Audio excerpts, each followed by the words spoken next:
सभी सुनने वालों को मेरा सादर प्रणाम। राम राम। आज मैं आपको दक्ष प्रजापति की 84 कन्याओं के विषय में बताऊंगा। दक्ष प्रजापति की 84 कन्याएं, जिनसे आगे पूरी सृष्टि की रचना की पूरी कहानी पूरी होती है, क्योंकि सृष्टि में यक्ष, गंधर्व, पशु पक्षी, नाग, नक्षत्र सभी इन्हीं कन्याओं से आगे बढ़ता है। दक्ष प्रजापति की 2 पत्नियां थीं। उनकी एक पत्नी स्वयंभू मनु की पुत्री प्रसूति थी।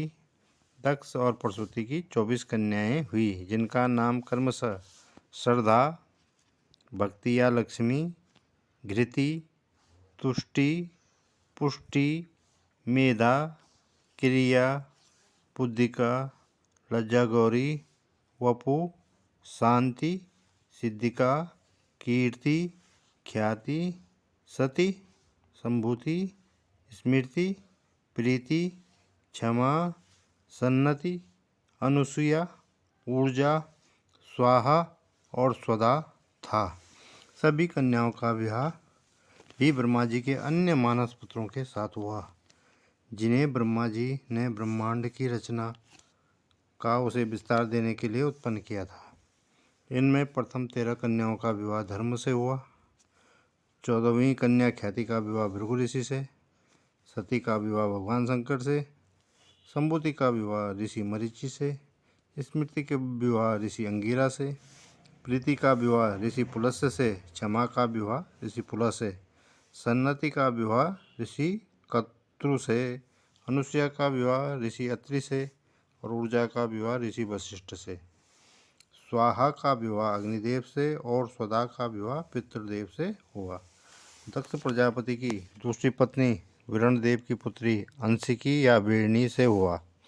दक्ष और वीरणी की से उनकी 60 कन्याओं का जन्म हुआ, जिनका नाम क्रमशः भानु, लांबा, कुकुद या अरुंधति, यामी, विश्वा, साध्या, मरुत्वती, वसु, मुहूर्त, संकल्पा, स्वरूपा, भूत, स्वधा, सती, अर्ची, घिष्णा, बिंता, कद्रु, पतंगी, यामिनी, अदिति, दिति, धनु, काष्ठा, अरिष्टा, सुरसा, इला, मुनि, क्रोधसा, ताम्रा, सुरभि, शर्मा, तिमि, अश्वनी, भरणी, कीर्तिका, रोहिणी, मृगशिरा, आर्द्रा, पुनर्वसु, पूष्य, अश्लेषा, मघा, पूर्व फाल्गुनी, उत्तर फाल्गुनी, हस्ता, चित्रा, स्वाति, विशाखा,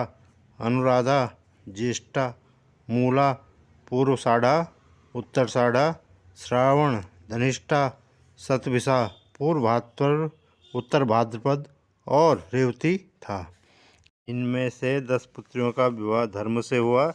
स्वरूपा और भूत का विवाह ब्रह्मा के पुत्र ब्रह्मदेव से हुआ। स्वधा और सती का विवाह ऋषि अंगिरा से। अर्ची और धिषणा का विवाह कृपस्वा से। बाकी 17 कन्याओं का विवाह ऋषि कश्यप से और अन्य 27 कन्याओं का विवाह चंद्रदेव से हुआ। कश्यप से विवाहित पुत्रियों में से ही सृष्टि की उत्पत्ति हुई, इसलिए इन सभी को लोकमाता कहा जाता है। बिंता से गरुड़ और अरुण का जन्म हुआ। कद्रु से नागों का जन्म हुआ। पतंगी से पक्षियों का। यामिनी से टिड्डों का। अदिति से आदि देव और देवताओं का जन्म हुआ। दिति से हिरण्यकश्यप और हिरण्याक्ष का जन्म हुआ। धनु के 61 पुत्र हुए। काष्ठा से एक खुर वाले जानवर पैदा हुए। अरिष्टा से गंधर्व, सुरसा से राक्षस, इला से पेड़ और लता, मुनि से अप्सरा, क्रोधोसा से धनसुख नाग और मच्छरों की उत्पत्ति हुई। ताम्रा से बाज, चील जैसे पक्षी, सुरभि से गाय भैंस, शर्मा से हिंसक पशु, शेर, बाघ, चीता और तिमि से जल जंतु पैदा हुए। धन्यवाद। अगर आप लोगों को मेरे वीडियो पसंद आ रहे हैं तो आप इस वीडियो को लाइक और चैनल को सब्सक्राइब करें और घंटी के बटन को भी दबाएं।